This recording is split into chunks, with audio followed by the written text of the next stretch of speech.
बिस्मिल्लाहिर्रहमानिर्रहीम, अस्सलाम वालेकुम। उम्मीद है आप सब खैर खैरियत से होंगे, खुशबाश होंगे। सबसे पहले तो आप सबको हैप्पी संडे, और संडे आप सबको बहुत बहुत मुबारक हो। संडे बहुत ज़्यादा बिजी होता है। आज जो है वो हो सकता है बहुत सारे लोगों की दावतें वगैरह भी हों, क्योंकि अभी जो है वो ईद का 5वां दिन ही है। वैसे तो खैर ईद ख़त्म हो गई है, लेकिन क्योंकि वीकेंड साथ जुड़ गया था तो लोगों की ईद अभी भी जारी है कहीं कहीं, और वीकेंड्स पे लोगों ने जो है वो दावतें भी प्लान की हुई थी। तो डेफिनेटली लोग जो है वो अक्सर बिज़ी भी हो सकते हैं। तो मैंने सोचा कि चलें आपके साथ आज मैं अपना संडे भी शेयर कर लेती हूँ। और अभी है नाश्ते का टाइम, और संडे को आपको पता है फुल चीट मील ऑन होता है। पराठा बनाया है मैंने, साथ में मैंने 2 कबाब जो है वो फ्राई कर लें, बिकॉज गोश्त था, तो ऑब्वियसली सब ने कबाब वगैरह जो है वो बना के रखे होते हैं फ्रीज़र में। और साथ में मैं इसको हम लोग फैमिली इंजॉय करने लगे हैं विद लाहौर की फ़ेमस चाटी लस्सी। आप सबको पता ही होगा कि चाटी लस्सी जो है वो बहुत ज़्यादा फेमस है लाहौर में। तो जनाब हम इसके साथ अभी नाश्ता करने लगे हैं। तो मैंने कहा कि चलें नाश्ते से ही शुरुआत करते हैं, और आपको जो है वो बताते हैं कि फुल ऑन संडे में क्या क्या जो है वो आज मेरे प्लान्स हैं। ऐसे कोई ख़ास प्लान्स हैं नहीं, कोई दावत का कोई सीन नहीं है, लेकिन हाँ कुछ काम है तो वो भी इंशाल्लाह आपके साथ शेयर करेंगे। और साथ में यस, काफ़ी सारे दिन हो गए हैं हम लोगों ने ड्रामों के बारे में बात नहीं की, तो मैं जो है वो ये भी अपने व्लॉग में कोशिश करूँगी कि आपके साथ कुछ ड्रामों के बारे में भी बात कर ली जाए जो हम लोगों ने काफ़ी दिनों से मिस आउट की हुई है जनाब। तो स्टे ट्यून मेरे साथ बने रहिए, और वक्फे से आपको बताती हूँ कि संडे कैसे गुजर रहा है।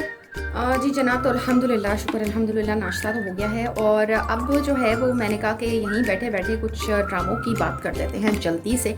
सबसे पहले तो मैं जनाब बात करूँगी रक्स बिस्मिल की, जिसकी बहुत ही खूबसूरत एंडिंग हुई थी और सबको बहुत ज़्यादा पसंद आई थी, बिकॉज वो सोशल मीडिया पे बहुत ज़्यादा ट्रेंड कर रहा था और हाईएस्ट रैंकिंग थी उसकी। और मेरा ख्याल है शायद पूरा 4 से 5 दिन तक जो है वो उसको सेलिब्रेट किया गया था कि भाई बहुत ही ज़बरदस्त एंडिंग थी उसकी एंड ऑल।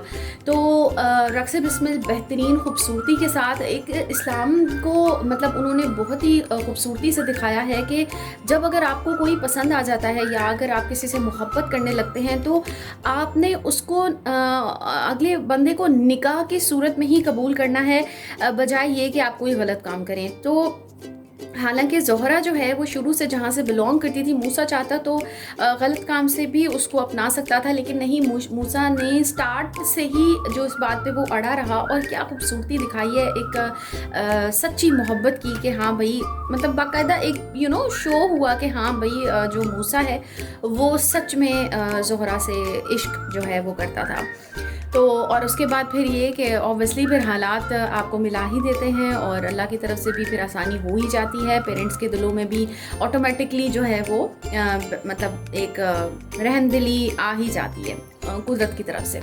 तो बहुत ही ब्यूटीफुल एंडिंग थी, और द वे उन्होंने नफल अदा किए, बेसिकली ये ड्रामा ही था। लेकिन अगर हम देखें तो ये एक इसमें बहुत सारे छोटे छोटे सबक होते हैं जिसको देख के हम लोगों को थोड़ा बहुत सीखना चाहिए। जो हमारे माशरे में आजकल गंदगी फैली हुई है, या फिर हमारे माशरे में एक्स्ट्रा मॉडर्निज़म जो है वो फैला हुआ है, वहाँ वो अगर हम लोग यहाँ पर अगर देखें तो हम लोगों को काफ़ी हद तक इसमें सबक सिखाया गया कि मॉडर्निज़म जो एक्स्ट्रा मॉडर्निज़म है उसको कंपेयर अगर हम इस इस्लाम की खूबसूरती के साथ करें तो कितनी खूबसूरती के साथ ये लोग मिले, और एक एहतराम औरत का और वो पाकीज़गी वो सब कायम रही बहरहाल इस ड्रामे में। तो वेरी ब्यूटीफुल एंडिंग। उसके बाद मैं बात करूँगी यहाँ पे फांस की। फांस अगेन ड्रामा एंडिंग पे हुआ है, बहुत ज़बरदस्त एंडिंग थी। आई जस्ट लव, उसमें बहुत अच्छा टॉपिक मतलब था शुरू से, और एंडिंग इतनी खूबसूरती से उन्होंने दिखाई है ना उसमें भी सेम। और उसके बाद जो लास्ट एपिसोड्स में जो सबके अलग अलग जो डायलॉग्स थे कि औरत की इज्जत कैसे करनी है, या फिर माँ बाप पे क्या फ़र्ज़ है कि आपने सिर्फ बेटी को ही नहीं सिखाना है कि आप उसने जो है वो बड़े होके अपना जाके घर संभालना है, लेकिन बेटे को भी ये तमीज़ सिखानी है कि उसने बड़े होके औरत की इज्जत करनी है, और उसने जो है वो अपनी डिटाई नहीं दिखानी कि वो मर्द है तो वो कुछ भी कर सकता है लाइक। और उसके बाद इसमें ये दिखाया कि भाई माँ भी जो है वो अपने गलत काम के लिए माँ भी खड़ी हो जाती है, क्योंकि वो फिर माँ बन के नहीं सोचती, वो फिर एक औरत बन के सोचती है। तो वेरी नाइस मतलब लेसन और वेरी नाइस एंडिंग। फांस की एंडिंग भी बेहतरीन थी एंड लुकिंग फॉरवर्ड टूवर्ड्स दिल ना उम्मीद तो नहीं की एंडिंग। अब तक वो भी बहुत खूबसूरत जा रहा है और उसकी भी एंडिंग बस होने वाली है अभी कमिंग वीक में। कल ही बेसिकली इंशाल्लाह उसकी लास्ट एपिसोड है। और उसके बाद डंक जो है वो चला नहीं, कुछ ड्रामे ईद की वजह से चले नहीं, लेकिन फितूर बहुत ज़्यादा ड्रैग हो गया है। मैं फ्रेड अप हो गई हूँ उससे। अजीब तमाशा मतलब उसमें लगा हुआ है, मुझे समझ नहीं आ रही कि ये लोग क्या चाहते हैं। और मैं चाह रही हूँ कि बस ये ख़त्म हो जाए। खुदा और मोहब्बत मैंने देखना छोड़ दिया है। नया ड्रामा जो डोर शुरू हुआ है, very nice drama. I always appreciate Sania Saeed के ड्रामे। मुझे उनकी एक्टिंग, उनकी जो मतलब है वो जो ड्रामा बेसिकली वो जो लेती है ना, जो स्क्रिप्ट वो साइन करती है ना, वो मतलब कि जिसमें वो है, इसका मतलब कि वो ड्रामा अखीर होने वाला है। उसमें भी सबकी एक्टिंग बहुत ज़बरदस्त है, बहुत अच्छा है। अभी अभी शुरू हुआ है, मतलब लाइक उसकी मेरे ख्याल शायद 4-5 किस्तें चली हैं। बहरहाल अच्छा जा रहा है, अच्छा ड्रामा है। उसके अलावा जो है डंक भी बस अब ख़त्म हो ही जाए। अभी तो खैर ईद की वजह से चला नहीं, बिकॉज ई ट्रांसमिशंस जो है वो चल रही थी, लेकिन अब वो भी ख़त्म हो ही जाए। सच्चाई तो वैसे ही खुली गई है, सामने आ गई है। और सफ़ीर ने जो है वो डाइवोर्स दे दी है खुलेआम, मतलब वहाँ पे कटहरे में खड़े होके कोर्ट में अमल को। तो जनाब ये है डंक का। और उसके अलावा मैं कौन सा ड्रामा जो है वो देख रही हूँ, कासाए दिल। यस, कासाए दिल की लास्ट जो एपिसोड है वो पता नहीं क्यों चल नहीं रही है, किसी ने रिमूव कर दिया, I don't know why. But मेरी सिस्टर ने मुझे बता दिया था। वैसे तो वो मैं मतलब रेगुलरली नहीं देखती थी, ऑफ एंड ऑल, लाइक मुझे पता थी उसकी स्टोरी। तो खैर वो भी अब ऐसे ही होना था, सच्चाई तो खुलनी ही थी एंड ऑल। तो बहरहाल ये थी कुछ बातें ड्रामों की। मैंने कहा कि चलें, बहुत अरसे से हम लोगों ने ये डिस्कस नहीं किया, तो चलें ये भी डिस्कस कर लेते हैं। और नाश्ता जनाब हो चुका है, अब है और 2-3 काम मज़ीद, तो वो चल के जो है वो साथ साथ करते हैं। मैंने अभी फेस मास्क लगाना है अपने फेस पे, बिकॉज आपको पता है ईद थी और मतलब मेकअप वगैरह बहुत ज़्यादा किया था। तो स्किन को जो है वो आपने अपने ख्याल रखना होता है, और जब आप बहुत ज़्यादा मेकअप वगैरह अप्लाई करें तो आपने स्किन रूटीन ज़रूर करनी होती है। तो मैंने अभी कुछ स्क्रब करके और मैंने मास्क भी अप्लाई करना है, और वो भी फिर मैं आपको दिखाती हूँ कि मैंने किस तरीके से क्या मास्क अप्लाई किया और क्या किया। जी जनाब, तो जैसे मैंने आप लोगों के साथ अभी जिक्र किया कि मैंने थोड़ा स्किन केयर जो है वो करना था, बिकॉज़ ईद पे जो है वो मेकअप शेकअप हो गया है। तो स्किन का ऑब्वियसली, एक तो गर्मियाँ भी हैं, तो आप लोगों ने थोड़ा ध्यान रखा करें स्किन का। हम लोग बाहर वगैरह जाते हैं, सन ब्लॉक तो जैसे कि मैं आपको कहती हूँ कि हमेशा अप्लाई करना ही है, लेकिन उसके बावजूद भी डिहाइड्रेशन वगैरह भी थोड़ी बहुत हो जाती है, या सन टैन हो जाता है। और ये सारा जो इफ़ेक्ट पड़ता है ना, ये हमारी स्किन के ऊपर, हमारे कलर के ऊपर पड़ रहा होता है, तो ख्याल तो रखना ही पड़ेगा, ठीक है। अच्छा, मैं जो है वो अभी सिंपल स्क्रब करके मास्क लगाऊंगी, क्योंकि अभी बिफोर ईद मैंने फेशियल लिया था, तो मैं ज़्यादा प्रोसीजर की तरफ नहीं जा रही। अदरवाइज़ कभी कभी मैं क्या करती हूँ कि मैं घर में भी जो मास्क बनते हैं अकॉर्डिंग टू माई स्किन, मेरी स्किन कॉम्बिनेशन है, ठीक है। तो जो भी आप घर में इंग्रेडिएंट इस्तेमाल करते हैं, कोई मास्क बनाते हैं या क्लेंजर बनाते हैं या स्क्रब वगैरह बनाते हैं, तो वो हमेशा अपनी स्किन टाइप को देखकर ही बनाया करें। मैं बेसन दही का इस्तेमाल ज़्यादा करती हूँ। अगर मैं घर की चीज़ों के बारे में बात करूँ, रोज़ वाटर हो गया, एलोवेरा जेल हो गया, इनका मिक्स करके मैं स्क्रब वगैरह, मास्क वगैरह बनाती हूँ, और ये बहुत ज़्यादा इफ़ेक्टिव लगते हैं मुझे। उसके अलावा जो है वो मुझे, मैं आपको दिखाऊँ, मुझे मुल्तानी मिट्टी भी मैं अप्लाई करती हूँ अक्सर। और मुझे ये देखिए, मैं मुल्तानी मिट्टी किसी भी कहीं से भी आप ले लें, ये देखिए बहुत थोड़ी सी ही बची है जार में, और बस ये 1 टीस्पून ही इस्तेमाल होती है। और बाकी ये कि ये बहुत इफ़ेक्टिव लगती है मुझे। उसके अलावा आइसिंग वगैरह गर्मियों में बहुत ज़्यादा अच्छी रहती है आपकी स्किन के लिए। अच्छा, तो अभी फ़िलहाल मैं क्या कर रही थी, मैंने कहा कि मैं हल्का फुल्का स्क्रब कर लेती हूँ। और स्क्रबर मैं आजकल जो है वो ये यूज़ कर रही हूँ, ओरिफ्लेम का शुगर स्क्रब, ठीक है, जो कि बहुत अच्छा लगा है। और आप ये देख सकते हैं कि मेरा ये भी बिल्कुल ही तकरीबन ख़त्म ही होने वाला है, और ये काफ़ी अच्छा रिज़ल्ट देता है मेरी स्किन पे, मुझे सूट किया है ये। और अच्छा, ये वाले जो मास्क हैं, ये मिनीसो के मैं ये इस्तेमाल करती हूँ, मुझे ये बहुत ज़्यादा पसंद है पर्सनली।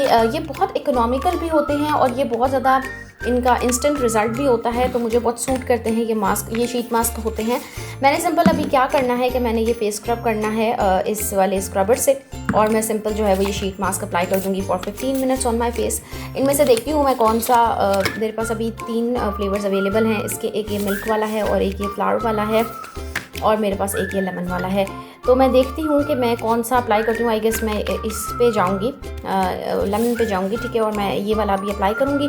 तो ये है कुछ स्किन केयर जो अभी हम करने लगे हैं। जी तो जनाब निकले हैं हम ज़रा बाहर, कुछ एक दो काम थे, और यहाँ पर आप देख सकते हैं कि धूप इतनी ज़्यादा तेज़ नहीं है, लेकिन जैसे पार्शली क्लाउडी टाइप वेदर होता है वैसा है। लाइक कभी धूप छुप जाती है, कभी बादल आ जाते हैं, लेकिन हब्स इस कदर हब्स है कि जिसकी कोई हद नहीं है। और बेतहाशा इसकी वजह से अजीब किस्म का जो है ना वो एक वेदर हुआ है कि वो जो ना सूखने वाला पसीना है ना हब्स में जैसे होता है, बस वो वाली कंडीशन है। और बस अल्लाह पाक रहम करे, क्योंकि ये वाली जो गर्मी होती है ना, ये वाला वेदर होता है ना, ये बहुत ही ज़्यादा गंदा और अजीब सा हो रहा होता है कि जिसमें ज़रा नहीं आपको मज़ा आता ना बाहर निकलने में और इवन वैसे भी किसी काम में। तो चलें, क्या कर सकते हैं, अल्लाह पाक बेहतर करेंगे इंशाअल्लाह ताला। और आई गेस अगस्त का पूरा महीना भी ऐसे ही होने वाला है, क्योंकि मानसून का जो महीने होते हैं वो ऐसे ही होते हैं। बारिश हो जाती है तो एक दो दिन थोड़ा बहुत ठंडा हो जाता है, अदरवाइज़ इसी तरह ही हब्स रहता है। बाहर के एक दो काम निपटाते हैं और फिर चलते हैं वापस घर।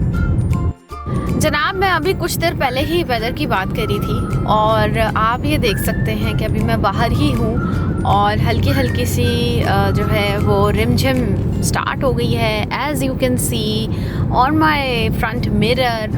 और शुक्र अल्हम्दुलिल्लाह फॉर दिस, शुक्र अल्हम्दुलिल्लाह।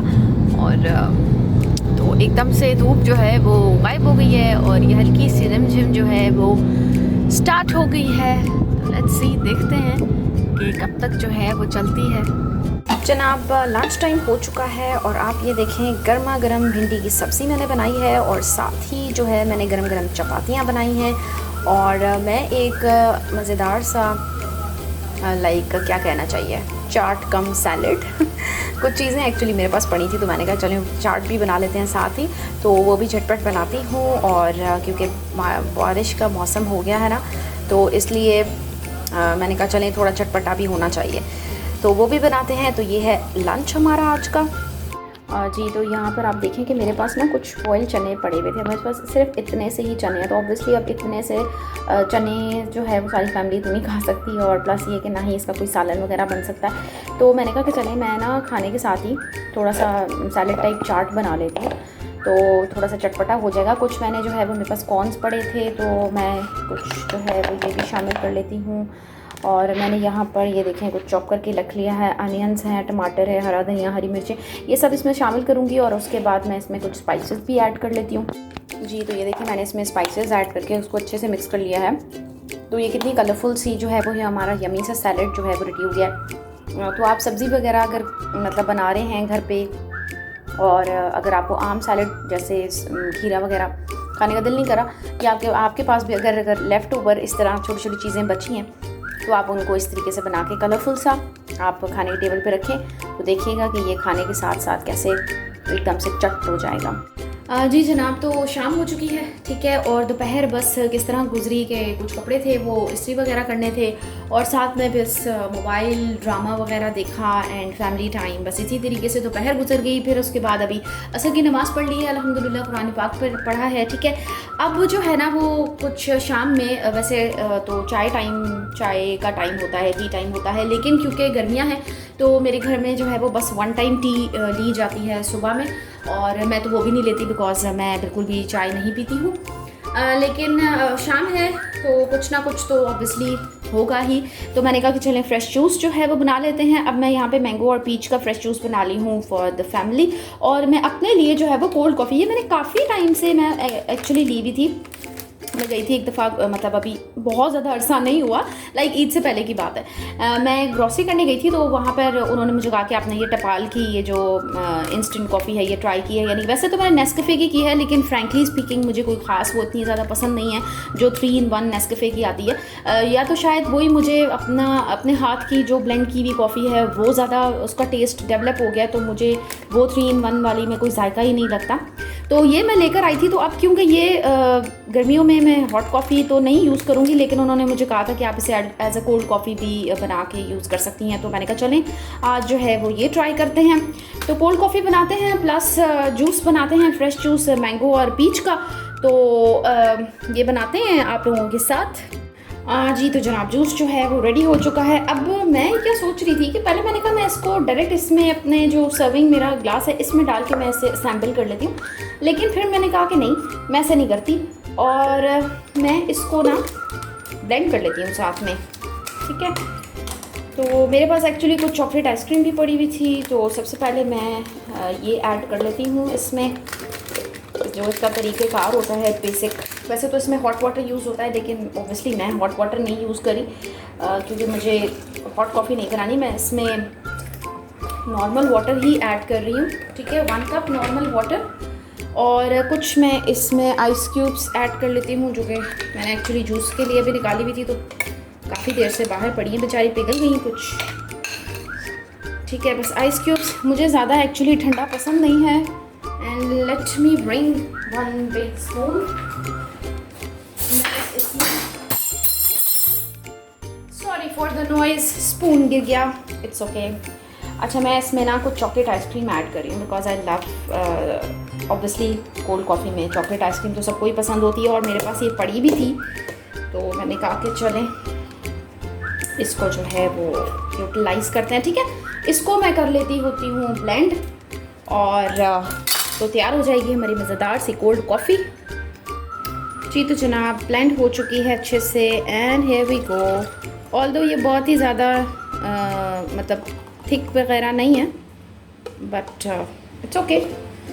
मैं आपको टेस्ट करके बताती हूँ कि एक्चुअली ये मैंने फ़र्स्ट टाइम ये वाले जो है वो 3 in 1 टपाल की ट्राई की है, तो मुझे इसका फ्लेवर भी एक्चुअली नहीं पता।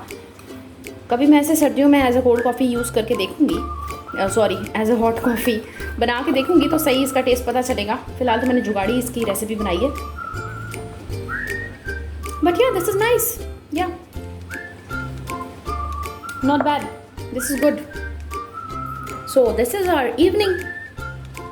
जी तो जनाब दिन हो गया है ख़त्म अल्हम्दुलिल्लाह, और बहुत अच्छा दिन रहा। अल्लाह का बहुत ज़्यादा करम है, अल्लाह का बहुत ज़्यादा शुक्र है।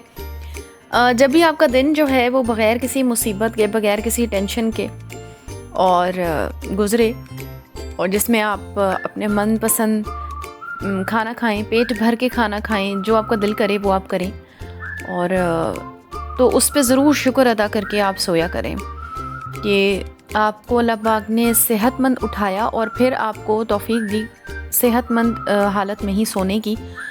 तो आप लोग उस बात पे ज़रूर शुक्र अदा किया करें, क्योंकि हमें नहीं पता कि हॉस्पिटल्स के क्या हालात हैं, हमें नहीं पता कि लोग किन मुसीबतों से गुज़र रहे होते हैं डेली बेसिस पे। हमें नहीं पता कि उनके साथ क्या क्या परेशानियां होती हैं। छोटी मोटी परेशानियां लाजमी इंसान की ज़िंदगी में, सबकी ज़िंदगी में होती हैं, और वो मैं समझती हूँ कि होना ज़रूरी भी है, बिकॉज़ वही परेशानियां हमें अल्लाह पाक से इन टच रखती हैं। अदरवाइज़ तो वही वाली बात है ना कि शायद हम लोग भूल ही बैठे जब हमें हर चीज़ें मिल जाए। तो थोड़ी बहुत परेशानियां लाजमी हर किसी की लाइफ में होती हैं। ऐसा नहीं है कि सब जो है वो फ्री ऑफ टेंशन है और किसी की लाइफ में कोई भी प्रॉब्लम नहीं है। लेकिन हाँ, मैं बड़ी बड़ी चीज़ों की बात कर रही हूँ कि आपके पास सेहत है, और आपके पास अल्लाह पाक ने रिस्क दिया हुआ है, खाना है आपके पास कपड़े पहनने को हैं, आपके पास छत है। तो ये वो बेसिक चीज़ें हैं जिनका हमें उठते बैठते शुक्र अदा करना चाहिए, और अल्लाह पाक से जो है वो किसी की मोहताजी से हमेशा पनाह मांगनी चाहिए कि अल्लाह पाक अपने सिवा और किसी का किसी भी लिहाज से मोहताज ना करे। आमीन सुम आमीन। तो जी जनाब, तो मैं आपसे ये कह रही थी कि डिनर शिनर सब हो गया। डिनर में मैंने मटन बनाया था, और आज जो है वो आखिर कब तक की भी किस्त लगी थी, और काफ़ी मज़े की इंटरेस्टिंग किस्त थी। मुझे ये ड्रामा भी पसंद है बहुत ज़्यादा, और इसमें जो ये दिखाया गया है कि एक जो वो बहुत अच्छा हस्बैंड दिखाया है छोटी बहन का, तो बहुत अच्छी बात है कि वो दिखाया, वरना हमेशा जो हस्बैंड्स हैं वो हमेशा अजीब व गरीब ही दिखाए जाते हैं ड्रामों में, कि वो लोग हमेशा औरतों का साथ नहीं देते और अपनी वाइफ को लेट डाउन करते हैं। लेकिन यहाँ पे थोड़ा सीन डिफरेंट है। और दूसरी जो बहन का किरदार है नूर का, वो भी काफ़ी ज़्यादा मतलब कि अच्छा दिखाया हुआ है। तो बहरहाल बहुत अच्छी किस्त थी और बहुत अच्छा ड्रामा जो कि देखा भी, इन्जॉय भी किया। और अब बस अपने ब्लॉग को यहीं पे ख़त्म करने लगी हूँ। और अपना बहुत सारा ख्याल रखें। उम्मीद है आपको मेरा ब्लॉग अच्छा लगा होगा। और मज़ीद जो है वो अपने कमेंट सेक्शन में मुझे व्यू ज़रूर दीजिएगा। खुश रहें, खुश रहने दें। Till my next video, take care, अल्लाह हाफ़िज़ एंड गुड नाइट।